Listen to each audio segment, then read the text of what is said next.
Folks, I really wanted to do this story because it concerns me, something going on in football, I guess, especially, but in sports overall.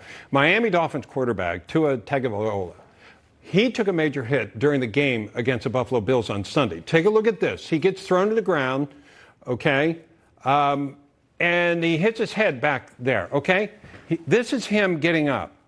He stumbles. And watch right here. It's like, yeah, that's not normal, folks. That's not a back injury. That's not a leg injury. That's a head injury. But it was this scary moment 4 days later, last night against the Miami Dolphins. I'm sorry, they are Miami. Right here, look at this. Cincinnati Bengals throw him to the ground. He seizes up. Look at his hands. And that's just stunning.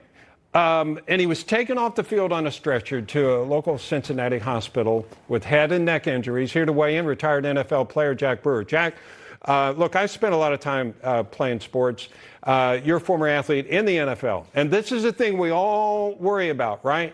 But there comes a point at which you have to be taken out of the game and kept out of the game for your own safety. And the first thing that bothers me, I'm going to let you talk here in a second, is that he was even playing. That first thing happened 4 days ago, and then he was playing last night.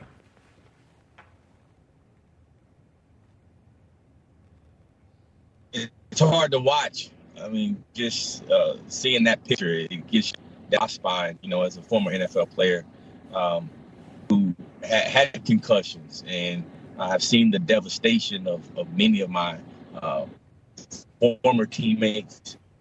To think that in 2022, we are still putting grown men back on the football field after 4 days of having a serious concussion. This has to be dealt with. It's inexcusable. I think it really exposes the National Football League and is really highlighting what matters to them. And it's not the players, unfortunately.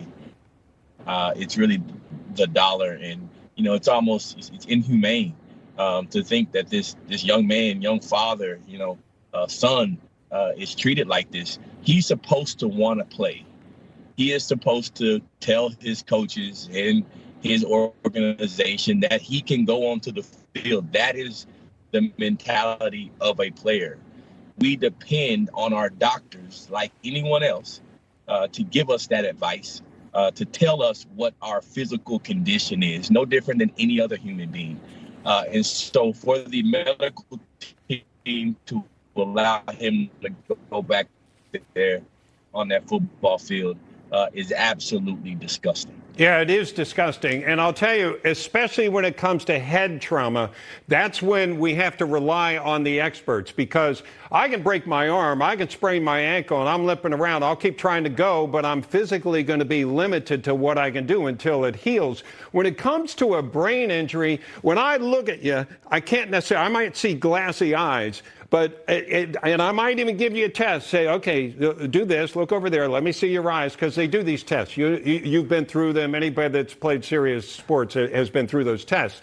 But number one, they let him go back out there, whether he passed those tests or not. And number two, he is depending on the medical professional when it comes to head trauma to make those decisions. And I think somebody should somehow, I don't know if they need to get fired or fined or what, but I just look at this and I think, this poor guy, I see CTE possibly in his future, and it breaks my heart. It is heartbreaking, but think about all those guys that get put back out that aren't in the limelight. This is the quarterback, and we all seen him 4 days ago take that head injury. But think about the guy that got hurt 4 days ago in practice, or the player that's on the verge of losing their job or fighting for that position to stay on the team. Those are the unheard situations. What needs to show for the National Football League Players Association needs to come at these owners hard on this issue, and the league hard on this issue. It's 2022. It's inexcusable. Yeah. We've had too many people commit suicide. We understand we understand CTE, and we understand all of these other issues with the brain a lot more than we did a decade ago. And it's just inexcusable, reprehensible to think that the National Football League is still treating players this way. So true. And it's all because of the money. And somebody's not doing their job. They're putting his health at risk. And like you said, he's in the limelight, so everybody sees that guy. They don't see the safety that took a fall. They don't see the guy, the down lineman that's in there and gets hit. And he doesn't even want to tell anybody because it's not a manly thing anyway. And football is all about being manly. So, Jack Brewer, thank you so much for your thoughts on that. Thank you.